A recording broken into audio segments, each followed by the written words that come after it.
Right, the focus of this video on vectors, this is vector video part 3. We're going to kind of zero in on some of the more, I don't know, mathy, proofy, geometry kind of stuff.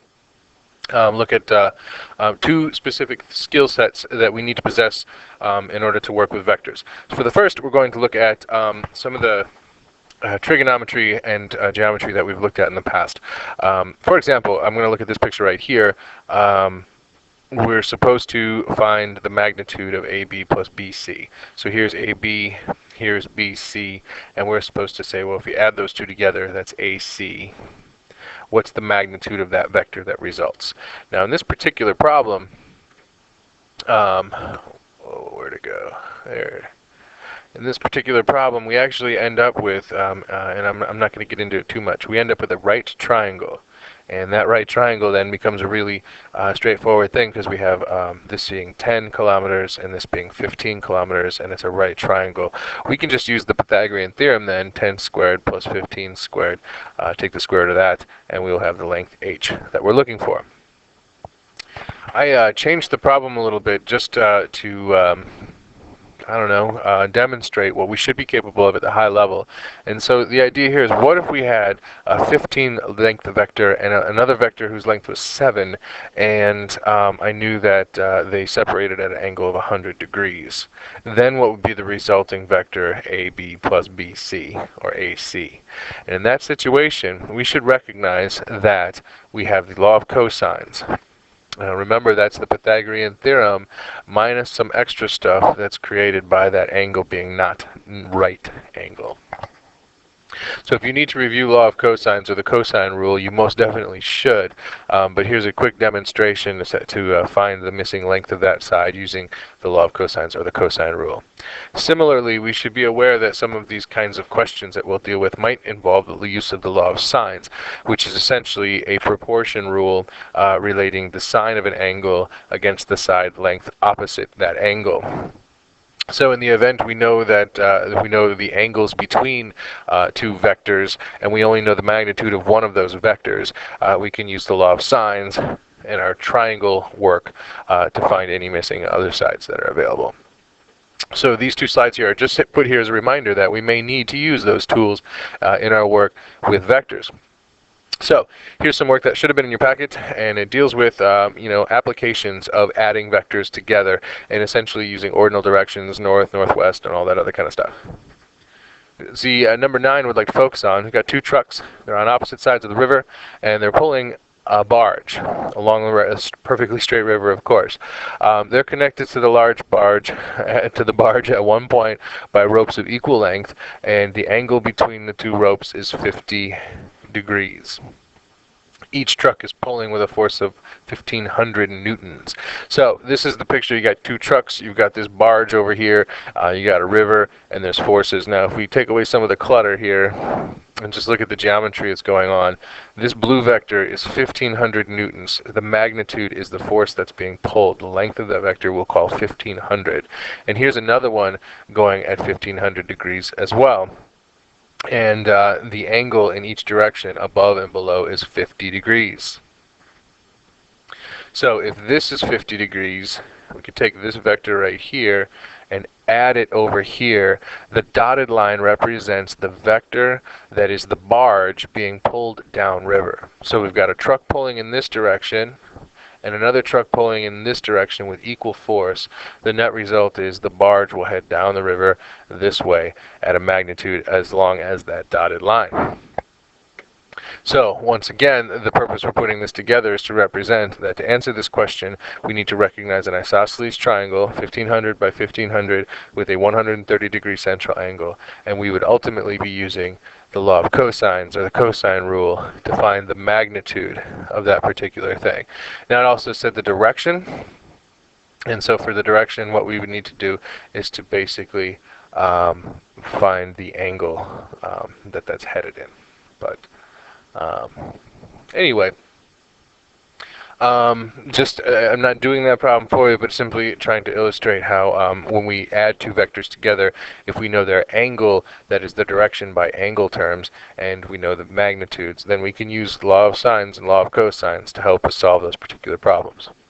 The second piece we want to look at is the idea of proof. This is something that I de-emphasized in the past, but it's something that's been added to the high-level curriculum in the last update. So there'll be some expectation that you can prove things using vectors as your guide. And so what I've done is I've provided this proof in your handout. You've seen this already, and I'll have you read it and ask questions as they emerge. I thought I would walk you through a different proof. This proof right here essentially says prove that the diagonals of a parallelogram bisect each other. Now bisect, if you recall, means cut each other in half, and parallelogram, you may or not recall, is a quadrilateral where opposite sides are parallel, so AB and OC are in the same direction, and they're also the same length. So AB and OC are equal vectors, OA and CB are equal vectors as well. That's what it means to be a parallelogram. So what we're trying to prove is vector AC cuts vector OB exactly in half, and vector OB cuts vector AC exactly in half. So essentially what we're trying to find out is, are these midpoints the same? Is the midpoint of OB also the midpoint of AC? So in order to do this, it's really tricky to figure out where to start. In those instances, it's a good idea to sort of look at what you know. So I wrote down some facts, that AB and OC have the same magnitude and direction. That is, they're equal to each other. OA and CB are equal to each other. The diagonals of the parallelogram I've named AC and OB. I've also named the midpoints. Now, I have to prove that they're the same midpoint, but right now I don't know that. So I have one midpoint for AC, I'm calling it Q. I have a different midpoint for OB, and I'm calling it P. And then OA, we're going to use lowercase a for that, and then OC, we're going to use lowercase c for that. So that's been labeled in my picture, and these are the basic little pieces that I have to prove that Q and P are in fact the same point in this picture, because we're working with a parallelogram. So, to begin, I'm going to look at OQ. That is basically the origin to the midpoint of AC. So I learned that OQ is OA plus AQ. OA plus AQ equals OQ. And then, because Q is the midpoint by definition, AQ is really just half of AC. And then AC is really AO plus OC. And then we do a basic algebra at this point. We can replace the OA with A, the OC with C, distribute the half, and add everything together. And now I find that OQ is equal to half A plus C. Well, that doesn't mean much, but essentially, if I take these two vectors right here, let's see if I can draw them out. Take this vector plus this vector, then I'm going to get a new shape there, which is the diagonal. Boom. And what I'm being told, or what I just found out now, was if Q happens to be the midpoint of AC, and if I took half of, if I took half of C, put that right about there, and I took half of A, put that right about there, boom, that turns out to be, bam, half of O. Yeah, it turns out then that we have found the midpoint. So essentially what this is telling me right now is the midpoint Q of AC happens to fall halfway along the line of OB. So that's good news. But we're not done yet. Haven't proved it. Alright, so here's the second half of the proof. Now we're going to look at the other diagonal that had the midpoint P. And we're going to do the same exact proof basically, and you can follow this along. You can pause the video and read this. I won't read it to you, but you'll see it's essentially forming the same argument that I formed over here, except here we started with the midpoint Q of AC and proved that that point Q happens to cut diagonal OB in half, and then I go over here and I find out that the point P happens to cut the line AC in half, and half of A plus C and half of A plus C are the same thing, and therefore OP is the same as OQ, which means OP is equal to OQ, and therefore P and Q have to be the same point.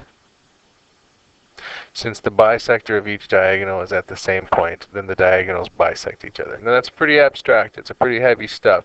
I know we also don't have a strong background in geometry. However, it should be worthwhile to look at some of these proofs here, here, here, and then there'll be more that were added to the packet that you have. Some basic proofs to get you used to the idea, and then some more complicated proofs as we show here. So that pretty much takes us to the end of our introductory materials to vectors.